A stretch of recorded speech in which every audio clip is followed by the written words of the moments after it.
Welcome back to part 2 with Carol Phillips. In this episode, we're going to be talking a little bit about how to improve your inventory strategy for 2020. Try to catch me howling at the moon.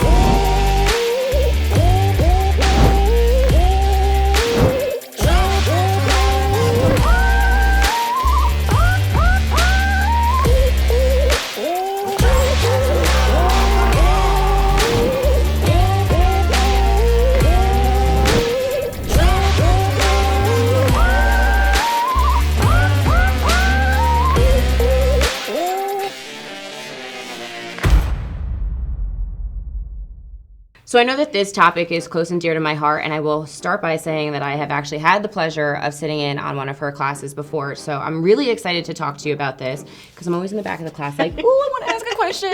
But when it comes down to it, what is the biggest challenge that you see for salon and spa owners when they face inventory? Like knowing what to stock or how much to stock? Or I love that. All the above? Okay. Yeah, like is there like a D all of the above? Yeah, D, E, all the above. So for starters, I'll share with you kind of my recipe for how much to stock. All right. So once they've determined the brand, right, my rule is that I want to see 6 of everything that they're stocking on the shelf every day. Okay. All right. Now, my only exception to that is that if they're a solopreneur, or in private practice, they don't have to have the visual store aspect because in solo practice, it's going to be the one-on-one relationship, right? But if I've got multiple stations, multiple treatment rooms, then when the shopper, and I call them shoppers, salon guest, customer, whatever, to me, they're all shoppers because I want them to take out their money and spend it, right? Is that when they walk in the front retail space, they need to see enough impact to stop their eye and then to make them walk over. So I always use 6, and I'll do it this way. I like 3 faces of the same thing, and then 3 deep or 9 deep, depending on the foot traffic and their stock turns and stuff with it. So most facilities understock visually, or they just stock by collection. So if they're stocking by collection, hair brand A, dry flat hair, right? And it's all blue. It's all the blue packaging, right? If it's displayed as the collection and it stops the eye, then they might not have to have the 3 of the same thing. Then they can get away with stopping the eye that way. So for starters, most understock. They don't have enough inventory there. One thing that I will share that I'm having all of my clients do, and I actually started it because of working with Harms and Meevo, is I know we have the missed sales opportunity. Oh my God, yes. Right? Missed opportunities report. One of my Yes, favorite. yes. Well, a lot of times they don't always stop to tag it into the computer. So one of the salons I actually took over to go in and fix their business, we started with a little, spiral bound notebook. And every time they could have sold something from retail, I made them write it down. So I wanted the name, the color, the size, name, color, size. Every time something wasn't on the shelf, they had to write it down in this little book. One location could have sold $13,000 more in retail had it been on the shelf.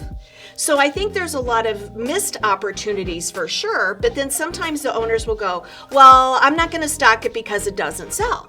Well, it doesn't sell because you don't have it on the shelf. Gotcha. Now I have another question for you. On the completely opposite spectrum of this, sometimes when I visit a lot of business owners, they've got, for the clients that we have, either is, I don't have enough, and then you have the ones that have too much. So what advice do you have for them? Because I always feel like they get discouraged. Now they feel like I've spent thousands and thousands of dollars. What's that kind of pick me up for them? When I am at like our user group meetings and I go on location, there's a feature advantage benefit exercise that I do. So the staff has to know how to talk about the product. And most of the staff doesn't know. So I do this one little exercise, and in 15 years, I've maybe had 1 or 2 effective feature advantage benefit statements. I've had educational directors for product companies in my class that can't answer feature advantage benefit. So it's a 2-prong process. So we have to have the right mix on the shelf. And then you said, how do we, get them excited? That's going to go back to education. Okay, so I'll give you an example. I was actually on location earlier this week, and we're doing my feature advantage benefit exercise. So I always go, tell me about your favorite product. So one of the stylists, super good salesperson, oh, I love this one. And she starts talking about it. And her enthusiasm was making me want to buy, but what she was saying about it, I was really impressed with, right? Do you know 2 of the other hairdressers in the class that she works with every day said, can I go up and buy that now? Look at that. Look at that, right? But they didn't know what to say about it because the in-salon vendor education is very, very poor today compared to 20 years ago, right? So what I tell my owners to do is there's an exercise that they have to research the product, write it out, look at what makes it different. Can the staff tell me why this shampoo is different than this one, or brand A to brand B?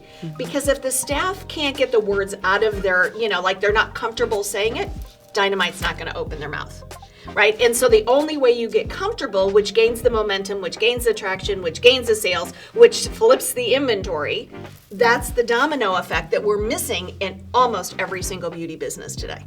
I can tell you we could double retail sales if they learned selling strategy and they learned how to talk about their product. I wish I still was a salon owner or a manager for a salon, because I'd be killing it right now. I can hook you up, girl. Okay. Inventory is a challenging area for many salon and spa owners. It was great having Carol Phillips here for part 2, giving us the top inventory solutions. We'll see you back here for part 3. Don't forget to like, subscribe, and hit the notification bell. See you guys next time.